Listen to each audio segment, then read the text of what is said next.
My name is Femi Bakre and I'm an entrepreneur, investor and viral content creator. I am a graduate of electrical and electronics engineering from the University of Lagos Akoka, where I finished as the overall best graduate student in 2014.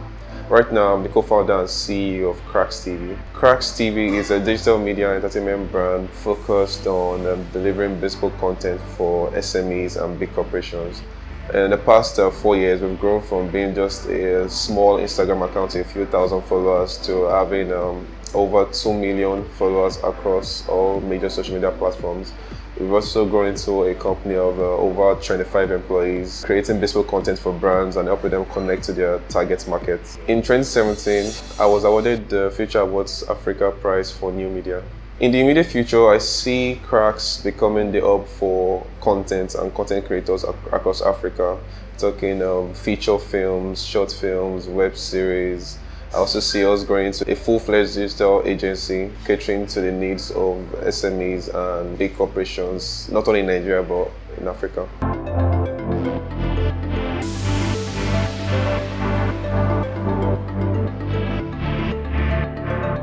It pretty much started by accident, really. It was during my NYC. I had a lot of free time, and a friend and I created a platform to share funny videos and all of that. So I just opened an Instagram account then and named it Kraks TV. I had no experience whatsoever at managing social media. I learned everything by trial and error, basically, so mostly self-taught. I looked at the landscape in the US, UK, and Nigeria. Then I learned how to manage social media pages, the best practice at the time. I learned how to create content, both pictures and videos. I taught myself how to use certain software like Adobe Premiere Pro, Final Cuts, and the likes. I just did this for fun, basically. I never knew that I could make a dime from it. I just really enjoyed putting smiles on the faces of people. I just enjoyed making people laugh. I enjoyed seeing the positive comments that the original content used to get back in the day, and that was like a reason to always want to do more. So one day someone reached out and was like, "Hey, I'd like to place an ad on your platform." And I was like, "Okay, you like to place an ad on platform?" And it came as a surprise. So the very first 10,000 naira came through that. That was in May 2015. I can remember vividly. And that was like the major breaking point. That was how I knew, okay, this is actually a good business opportunity. And that was from the first ad. The second ad came, third ad came, and we kept posting adverts for people. Then we've grown a lot since then. Now we've grown from just posting ads for people to actually creating content and working with SMEs and big corporations, come up with digital marketing strategies and all those things, creating bespoke content. So yeah, we've really grown so much since 2014. I started out as a mobile entrepreneur. So what I would do is I had an iPhone 6 back then. I would go to the App Store and download a lot of apps, try out different things. So I was able to discover a lot of wonderful applications that helped make my life easy. I wasn't really a fan of carrying laptops everywhere, so I tried to do it. So my phone was like my mobile office. I would respond to clients on my phone, send emails, write proposals, shoot videos, edit videos. So I just pretty much built my company with my iPhone 6 back then, my phone. So like I said, it's mostly self-taught. So I'll go online, read articles, watch videos, and practice. I would also go online and look for videos, raw videos that I could edit or add my own inputs. I discovered myself through this process. I realized that I had the talent of making something ordinary become extraordinary. I was able to join different pieces of content together to create masterpieces. And the very first time I did something like that, the video was all over Nigeria. Everyone reposted it back then, and that was how it became popular. So from viral content to viral content to viral content, and we kept breaking the internet basically, and that's why Kraks is more or less a household name today. It all started from being bored and just wanted to do something to keep myself busy. But what has really inspired me in particular, from the onset, has always been to give Nigerians and all our fans a reason to smile or laugh every day.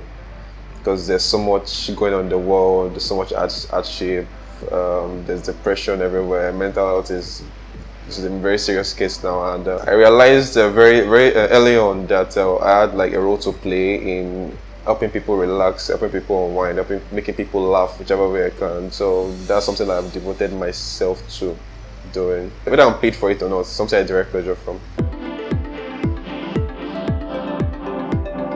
Like I said, I finished as the overall best graduate student in 2014. So you can imagine when you finish as best grad in quotes from Unilag, electrical engineering for that matter, again, the whole world is. No one really cared about what I used to do.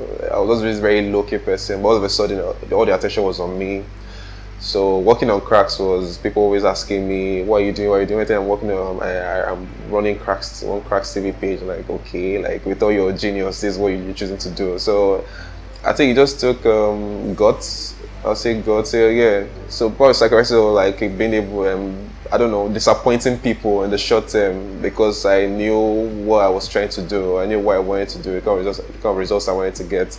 So there were a lot of I'm sure there are some lecturers in my school right now that are wondering where is Bakre, and if I tell them I don't go and pursue a PhD, for example. So living with that. So but I think so those are some sacrifices I had to make.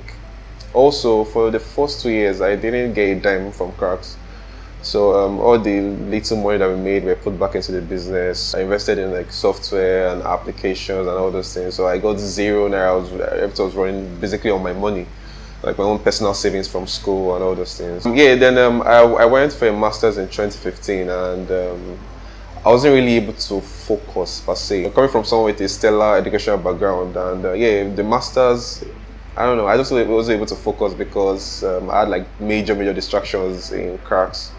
But then I think I'm someone that works based on my interests. So whatever I'm interested in at any point in time, I give my all. And at that time, I don't think school was like my key interest. Kraks was my major interest. So school kind of suffered. I didn't get the kind of results that I wanted to get my for a master's degree. But I got my certificate anyway. I did reasonably well anyway, but not as good as I would have if I had no distractions. So these are some of the sacrifices I had to make for Kraks to be where it is today. Okay, my work schedule. I'm a nocturnal human being, so I sleep really late. That's been how I've lived most of my life. So basically, I could be up till 4, 5 a.m. editing this video, editing this content, creating content, surfing the internet for ideas. So I don't really have a work schedule. I just work till I'm tired. So even if it's sometimes there are times when I've been editing videos, I'll be editing videos up to 10 a.m. in the morning, then I go to bed. But just now I've realized the essence of work-life balance, so I try to strike a balance. I realized that okay, for proper time management, it's best to probably go to bed early, get up early, and that's like one of my goals for 2019, to keep a proper sleep cycle. So I try to go to now. Lately, I've been going to bed at 11, 10. Try to get up at 4, 5, and it's working. So the advantage of that is it gives me more. I don't know. It just feels like you have more hours in the day compared to when you wake up at 8 o'clock, 9 o'clock, and your day feels very short. But now I get up at 5. The first thing I do is I drink a bottle of water, basically, because I think it's good for the health. I drink 1 full bottle of water, then I pray, clean up, then I head down to the office. I ensure that I come to work early so I can be a good example to the employees. Because it's one thing to lay down rules, another thing to also be a good example for others to follow. So I try to resume early, check out what's going on, look surf the internet for content, because I try to help the social media team out with content creation. Also try and see what we can create, supervise the content, give feedback where needed, check on the team leads. Then when the day closes, I go back home and I just try to have fun. I try to unwind, try to read books, also maybe see a video to that's it. Then I go to bed and that's it. Yes, I do. I don't know. I wasn't really keen on the whole role model thing until lately, because I don't know. I just thought this whole role model thing was very cliche. But I think of late, there's some people I've been following that like greatly inspire me. Someone like Elon Musk of Tesla and SpaceX, for example, I think is a really wonderful entrepreneur and CEO. Is someone that I look up to a lot. I like how he's daring and is just real and it's crazy. I think being crazy sells now. So Elon is crazy. And I also like Jeff Bezos of Amazon. I think Amazon is doing really well. How they've been able to transform from just a company that sells books to what they are today is nothing short of remarkable. And that's something I really love to do with Kraks. In Nigeria, I really admire Debola Williams and Chudi Gideon of Red Media Africa. I also greatly admire Ayeni Adekunle of Black House Media. I like how Ayeni has a lot of things going on. Like, you can see, like, this is someone that understands the tech and content and media market space, and is doing his best to like merge everything. That's something I really love to do too. So I'm also a big fan of Obi Asika of Dragon Africa. I like how Obi is like a dawn in the game. I like how he is stayed relevant over the years. How he's maintained his honor, respect, and yeah, it's like Obi is someone I really look up to. What I like most about Obi is the fact that he has multiple businesses, both at home and abroad, especially in the UK. That's something that I would definitely love to do. So personally, I'm a director at the Feed for Life Foundation, which is a foundation set up to feed the poor and less privileged in Nigerian slums. That's on the charity angle. Then, like in terms of other ways of giving back, yeah, I organize trainings from time to time. I try to share my knowledge with people, try to train people. So I think last year we had the Kraks Talent Appreciation Program, where we brought some amateur content creators all over Nigeria, and we taught them a few things like mobile video editing, cinematography, photography, and a few other things. So the goal is to create an economy where everyone can create content, because content is king now, and that's our little way of giving back. Also, as a company, we partner with a lot of charity organizations, such as the Food Click, Lagos Food Bank, and the Aurora International Charity Foundation. No, I don't plan to leave Nigeria anytime soon. One, I have a very good business going on here, and I would definitely love to establish other businesses. I would like to add my little quota to the Nigerian economy. So yeah, I plan to be here for foreseeable future. My name is Femi Bakre. I am young and I am Nigerian.